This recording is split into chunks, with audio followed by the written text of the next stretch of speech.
What's going on, everybody? This is Kevin Jr., Kevin Robinson Jr. This is my YouTube channel. Thank you for tapping in.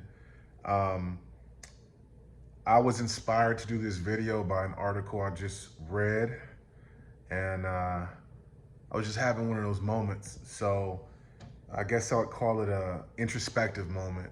I usually get pretty introspective a couple of months before my birthday. So I will be 38 years old in about 4 months. But generally around this time, I try to make an audit in my life. So I'm gonna give you 6 hard truths, 6 hard things that you will learn in your 30s, okay? I said this before in previous videos. What you do in your teens, life is simpler the younger you are. So every decade of life, things get more complex. Your teens, things are simple. It might seem hard. Your 20s, things get a little bit more hard. Your 30s is really when you become an adult.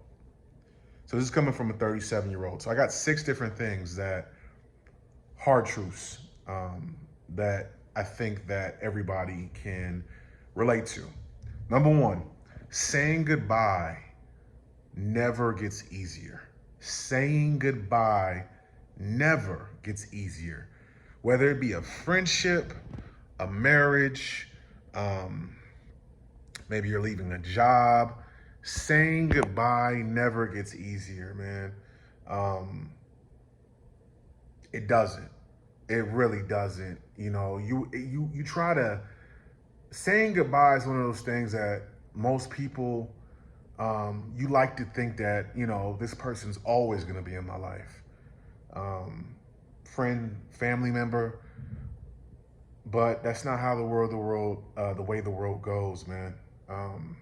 People change, people die, you know, people pass on, people leave your life, people come into your life. That's just how life works. So saying goodbye never gets easier. Something you got to learn, you know. Number 2, getting older is bittersweet. Getting older is bittersweet. Getting older is bittersweet because it's beautiful. I'm 37. I'm married. I've watched my brothers and sisters get older, and as I'm getting older, my parents are starting to get older. My grandparents are starting to get older. My grandmother, one of my grandmothers has dementia really bad right now, and it is bittersweet, man. It really is. An old friend of mine, his grandmother just passed away, and she had dementia really bad. So getting older is bittersweet because, man, life ends, man, and people deteriorate over time. You know, we're all born in this world as infants, and if you have the privilege to get older, you start to become more childlike, you know. My wife's grandmother passed away a couple of years ago. She had dementia really bad. So getting older is bittersweet, man, seriously. Number 3, it's okay to feel. This is a really tough one for me because I was raised to be on some ice cold shit, you know? Now, I'm not saying you need to walk around with your heart on your sleeve and all that other shit. I'm not saying that. But I am telling you from experience that it's best that you feel things, because what's going to happen is if you bottle everything on the inside and you're just like, I'm okay, I'm fine. Eventually, you're going to erupt like a volcano. That's not good, okay? So fellas, especially in my generation, niggas in their 30s, we grew up in the 80s, raised in the 90s, had to be gangster, had to be hard. Man, that's one thing about my brother's generation. My brother's 21 years old, and I was at the barbershop yesterday, and there was this young brother in there that was like 24, and those brothers are so in tune with their emotions and shit. And, you know, man, if you grew up in my generation, you couldn't talk about your feelings. Now, I'm not saying being all emo and shit. I'm just talking about fellas. It's okay to feel sad. It's okay to be mad. It's so many brothers that walk around with the world on their shoulders and they act like everything is fine.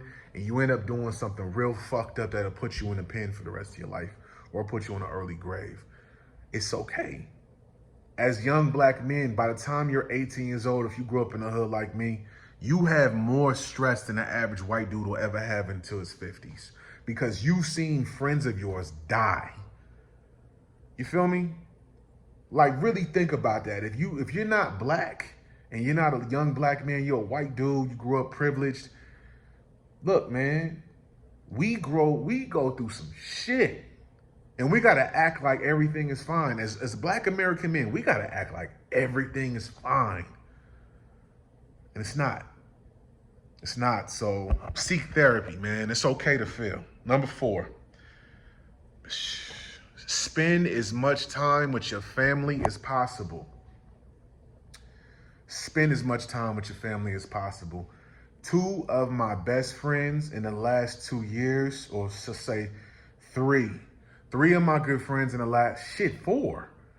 4 of my really good friends in the last 4 years. 2 of them, one of them has lost a father. One of them has lost a grandmother. And one of my really good friends, man, he lost his grandmother on his birthday last year. Could you imagine that type of shit? You know? Well, my other friend, he lost his father, I think 2 years ago.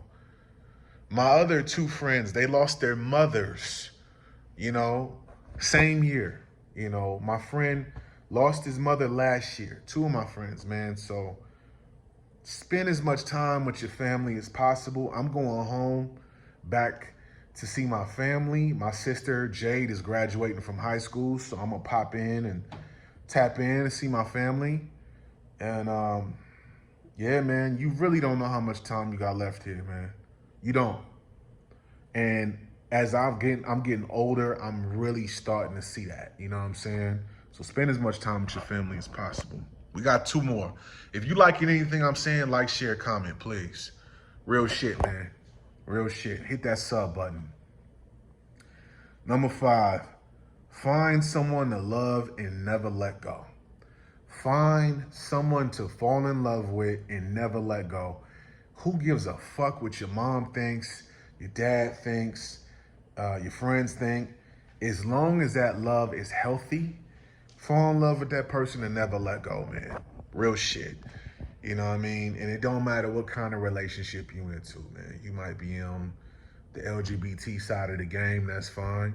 But find somebody to fall in love with and never let go, man. Because I'm going to tell you, I know people that are my parents' age who ain't got nobody. 60 years old, 57 years old, ain't got nobody. Squandered the true loves they had when they're in their 20s and 30s. You know? Thinking the grass was going to be greener, but that ain't how life works. The grass isn't always greener, fellas. Ladies, the grass isn't always greener.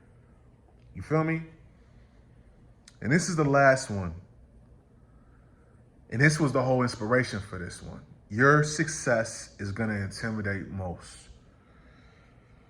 Oh, man. You know, me being as ambitious as I am, me being the person that has self-published 3 different books, me being a person that has created a real estate investment group, Pacific Home Buyers, and having that for this is going into our 4th year in the fall. Me having Pacific Vending, my vending machine company, me being an option trader, me always aspiring to be the better version of myself. It really, really makes people that I thought were really good friends of mine, it hurts them. The whole purpose of me doing this video, man, is I want you, if you're in your 20s or your 30s or your 40s, this is harsh reality. Nobody ever tells you that when you become more successful that your best friends or someone you consider your best friend is going to stop fucking with you because they aren't where you are. You know, I had to realize something. I'm married to a beautiful woman who believes in me 175%. I live in this beautiful fucking loft. I work from home. I make well over 6 figures a year. I am blessed. I can call my grandparents. I can call my parents. I am blessed, bro. I am blessed. And there's going to be people in your life, man, and you might not even consider yourself successful. If you're like me, you might not even consider yourself successful. You might be like, oh, I'm just doing what I'm supposed to do. Most people don't even try. You understand that? Most people don't even fucking try. And when you start to get certain points in your life, I noticed when I got married, I had a couple of people around me, they got real resentful. I remember when me and my wife first met, I had a couple of people around me get real resentful. But when I was single and I wasn't happy and I was drunk all the time and I was eating gluttonous and I was angry and spiteful, they loved being around me. But as soon as I found some solace within myself, I found the love of my life, I got married, and my life started to flourish. My success intimidated them. So expect that. The more successful you get in life, and it has nothing to do with monetary gain. I have a successful marriage. You see, marriage and family ain't just about, oh, we've been married for 23 years. But how happy have you been? How successful, how progressive have you been? You know the biggest argument me and my wife have? What we're gonna eat for dinner. We don't argue. And I've been with this woman a long time. I've been with this woman a very long time, even before we got married. So understand, your success is gonna intimidate those potentially around you. And it's gonna inspire people that you don't even know. There's somebody watching this shit right now that's being inspired by what I'm saying. I hope you understand this, that your story, your life story might change someone's life. It might save someone's life. When I had my podcast, Kevin Hates Hip Hop, I've had multiple people tell me that certain episodes stopped them from killing themselves. That's the greatest compliment I ever got in my life, man. I didn't think that my little ass podcast I was doing by myself in my studio apartment on Hollywood Boulevard was reaching people in New York, in Paris, in London, and changing fucking lives. And that's what I'm doing here on YouTube. All right? Y'all be safe, man. Peace and love.